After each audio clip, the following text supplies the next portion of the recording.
بسم اللہ الرحمن الرحیم۔ شروع اللہ کے نام سے جو بڑا مہربان اور نہایت رحم کرنے والا ہے۔ دی نالج آف اسلام کے معزز خواتین و حضرات، السلام علیکم۔ اس زمانے میں مصر کا بادشاہ ریان بن ولید بن نزدان املیکی تھا،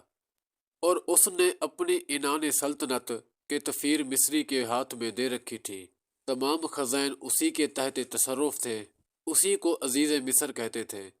اور یہ بادشاہ کا وزیر اعظم تھا۔ جب حضرت یوسف علیہ السلام مصر کے بازار میں بیچنے کے لیے لائے گئے تو ہر شخص کے دل میں آپ کی طلب پیدا ہوئی، اور خریداروں نے قیمت بڑھانا شروع کی، یہاں تک کہ آپ علیہ السلام کے وزن کے برابر سونا، اتنی ہی چاندی، اتنا ہی مشک اور اتنا ہی ریشم قیمت مقرر ہوئی۔ عزیز مصر نے اس قیمت پر آپ علیہ السلام کو خرید لیا اور اپنے گھر لے آیا۔ دوسرے خریدار اس کے مقابلے میں خاموش ہو گئے۔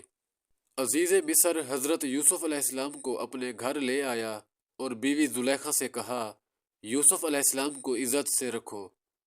ان کی قیام گاہ عمدہ نفیس ہو، لباس اور خوراک بھی اعلیٰ قسم کے ہوں، شاید ان سے ہمیں نفع پہنچے کہ یہ سلطنت اور حکومت کے کاموں کو سر انجام دینے میں ہمارے کام آئے، کیونکہ رشد کے آثار ان کے چہرے سے ظاہر ہیں، یا پھر ہم انہیں بیٹا بنا لیں۔ یہ بات کتفیر نے اس لیے کہی کہ اس کے ہاں کوئی اولاد نہ تھی۔ حضرت یوسف علیہ السلام انتہائی حسین و جمیل نوجوان تھے۔ جب زلیخا نے آپ علیہ السلام کے حسن و جمال کو دیکھا تو اس نے آپ علیہ السلام کے بارے میں لالچ کیا اور موقع پا کر یوسف علیہ السلام کو پھسلانے کی کوشش کی تاکہ وہ اس کی ناجائز خواہش پوری کریں۔ زلیخا نے مکان کے تمام دروازے بند کر کے حضرت یوسف علیہ السلام کو اپنی طرف دعوت دی۔ حضرت یوسف علیہ السلام چونکہ زلیخا کے گھر میں ہی رہائش پذیر اور اس کی پناہ میں رہتے تھے، اس لیے اس کی بات نظر انداز کرنا انتہائی مشکل تھا، لیکن قربان جائیے حضرت یوسف علیہ السلام کی شان پر کہ جب آپ علیہ السلام نے خود کو ہر طرف سے گھرا ہوا پایا تو اپنے عزم و ارادے پر بھروسہ کرنے کی بجائے پہلے اللہ تعالیٰ کی پناہ مانگی، پھر زلیخا کو نصیحت کرتے ہوئے فرمایا، بے شک عزیز مصر نے میری پرورش کی، مجھے رہنے کے لیے اچھی جگہ دی، تو کیا اس کا یہ بدلہ ہے کہ میں اس کے اہل خانہ میں خیانت کروں؟ ایسا ہرگز نہیں ہو سکتا، اور جو ایسا کرے وہ ظالم ہے، اور ظالم فلاح کبھی نہیں پاتے۔ اس نصیحت کے ضمن میں حضرت یوسف علیہ السلام نے زلیخا کو یہ نصیحت بھی کر دی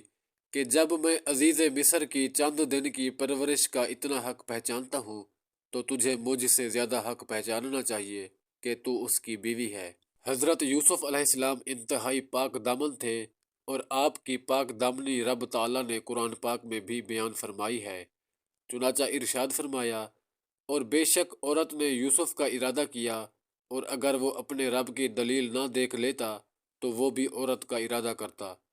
ہم نے اسی طرح کیا تاکہ اس سے برائی اور بے حیائی کو پھیر دیں، بے شک وہ ہمارے چنے ہوئے بندوں میں سے ہے۔ جب زلیخا حضرت یوسف علیہ السلام کے پیچھے ہی پڑ گئی اور آپ علیہ السلام نے اپنے رب تعالیٰ کی برہان دیکھی تو وہ دروازے کی طرف بھاگے، اور زلیخا ان کے پیچھے انہیں پکڑنے کے لیے بھاگی۔ آخر کار زلیخا حضرت یوسف علیہ السلام تک پہنچی، اور اس نے آپ علیہ السلام کا کرتا پیچھے سے پکڑ کر آپ کو کھینچا تاکہ آپ نکل نہ پائیں، لیکن آپ غالب آئے اور دروازے سے باہر نکل گئے۔ زلیخا کے کھینچنے کی وجہ سے حضرت یوسف علیہ السلام کی قمیض پیچھے سے پھٹ گئی تھی۔ حضرت یوسف علیہ السلام جیسے ہی باہر نکلے اور آپ علیہ السلام کے پیچھے زلیخا بھی نکلی تو دونوں نے عزیز مصر کو دروازے کے پاس پایا۔ یہ دیکھ کر فوراً ہی زلیخا نے اپنی صفائی ظاہر کرنے اور حضرت یوسف علیہ السلام کو اپنے مکر سے خوف زدہ کرنے کے لیے ہیلا تراشا، اور شوہر سے کہنے لگی، اس شخص کی کیا سزا ہے جو تمہاری گھر والی کے ساتھ برائی کا ارادہ کرے؟ اتنا کہہ کر زلیخا کو اندیشہ ہوا کہ کہیں عزیز طیش میں آ کر یوسف علیہ السلام کو قتل ہی نہ کر ڈالے، اور یہ بات زلیخا کی شدت محبت کب گوارا کر سکتی تھی، اس لیے اس نے یہ بھی کہہ دیا، اس کی سزا یہی کہ اسے قید کر دیا جائے یا دردناک سزا دی جائے، یعنی اسے کوڑے لگائے جائیں۔ جب حضرت یوسف علیہ السلام نے دیکھا کہ زلیخا الٹا آپ پر الزام لگاتی اور آپ کے لیے قید و سزا کی صورت پیدا کرتی ہے تو آپ علیہ السلام نے اپنی صفائی کا اظہار اور حقیقت حال کا بیان ضروری سمجھا اور فرمایا، یہ مجھ سے برے فعل کی طلبگار ہوئی تو میں نے اس سے انکار کیا اور میں بھاگا۔ عزیز نے کہا، اس بات پر کس طرح یقین کیا جائے؟ حضرت یوسف علیہ السلام نے فرمایا، اس گھر میں ایک 4 مہینے کا بچہ جھولے میں ہے جو زلیخا کے ماموں کا لڑکا ہے، اس سے پوچھ لو۔ عزیز نے کہا، 4 مہینے کا بچہ کیا جانے اور کیسے بولے؟ حضرت یوسف علیہ السلام نے فرمایا، اللہ تعالیٰ اسے بولنے کی طاقت دینے اور اس سے میری بے گناہی کی گواہی دلوا دینے پر قادر ہے۔ عزیز نے اس بچے سے پوچھا تو اللہ تعالیٰ کی قدرت سے وہ بچہ بولنے لگا اور کہا، اگر ان کا کرتا آگے سے پھٹا ہوا ہو پھر تو عورت سچی ہے اور یہ سچے نہیں، اور اگر ان کا کرتا پیچھے سے چاک ہوا ہے تو عورت جھوٹی ہے اور یہ سچے ہیں۔ یعنی اگر حضرت یوسف علیہ السلام آگے بڑھے اور زلیخا نے ان کو ہٹایا تو کرتا آگے سے پھٹا ہوا ہوگا، اور اگر حضرت یوسف علیہ السلام اس سے بھاگ رہے تھے اور زلیخا پیچھے سے پکڑ رہی تھی تو کرتا پیچھے سے پھٹا ہوا ہوگا۔ جب عزیز نے حضرت یوسف علیہ السلام کا کرتا پیچھے سے پھٹا ہوا دیکھا تو جان لیا کہ حضرت یوسف علیہ السلام سچے ہیں اور زلیخا جھوٹی ہے۔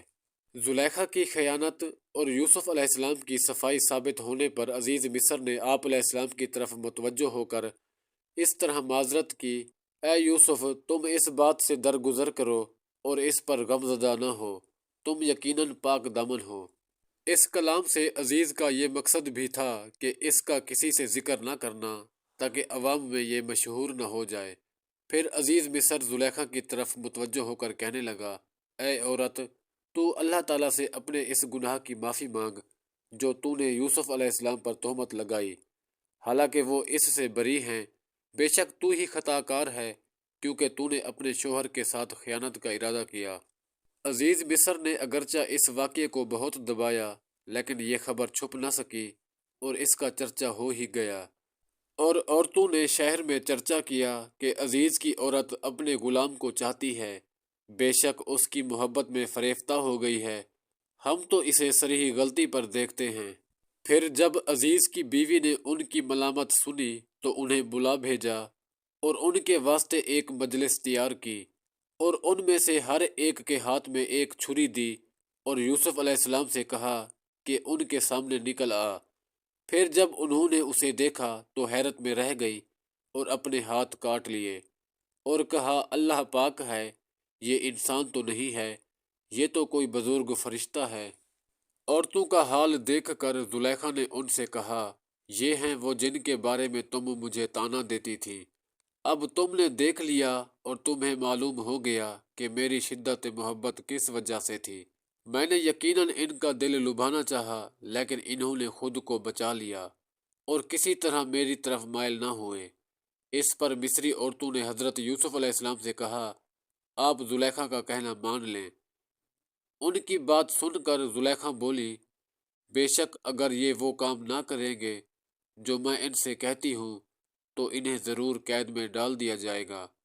اور انہیں یقینی طور پر ذلت پہنچے گی اور چوروں، قاتلوں اور نافرمانوں کے ساتھ جیل میں رہیں گے۔ حضرت یوسف علیہ السلام یہ سن کر مجلس سے اٹھ گئے اور مصری عورتیں ملامت کرنے کے بہانے سے باہر آئیں اور ایک ایک نے آپ سے اپنی تمناؤں اور مرادوں کا اظہار کیا۔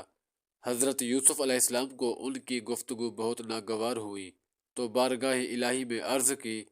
اے میرے رب، مجھے اس کام کی بجائے قید خانہ پسند ہے جس کی طرف یہ مجھے بلا رہی ہیں، اور اگر تو مجھ سے ان کا مکر و فریب نہ پھیرے گا تو میں ان کی طرف مائل ہو جاؤں گا اور میں نادانوں میں سے ہو جاؤں گا۔ اللہ تعالیٰ نے آپ کی دعا کو شرف قبولیت بخشا اور عورتوں کا مکر و فریب ان سے پھیر دیا، جس کی صورت یہ ہوئی کہ حضرت یوسف علیہ السلام سے امید پوری ہونے کی کوئی شکل نہ دیکھ کر مصری عورتوں نے زلیخا سے کہا، اب مناسب یہ معلوم ہوتا ہے کہ 2-3 روز یوسف علیہ السلام کو قید خانہ میں رکھا جائے تاکہ وہاں کی محنت و مشقت دیکھ کر انہیں نعمت و راحت کی قدر ہو۔ قرآن مجید میں ہے، تو اس کے رب نے اس کی سن لی اور اس سے عورتوں کا مکر و فریب پھیر دیا۔ بے شک وہی سننے والا جاننے والا ہے۔ پھر سب نشانیاں دیکھنے کے باوجود بھی انہیں یہی سمجھ آئی کہ وہ ضرور ایک مدت تک کے لیے اسے قید خانہ میں ڈال دیں۔ چنانچہ زلیخا نے یہ رائے مان کر عزیز مصر سے کہا کہ میں اس عبرانی غلام کی وجہ سے بدنام ہو گئی ہوں اور میری طبیعت اس سے نفرت کرنے لگی ہے۔ مناسب یہ ہے کہ اسے قید کیا جائے تاکہ لوگ سمجھیں کہ یوسف علیہ السلام قصوروار ہیں اور میں ملامت سے بری ہوں۔ یہ بات عزیز کو بھی سمجھ آئی اور اس نے حضرت یوسف علیہ السلام کو قید خانے میں بھیج دیا۔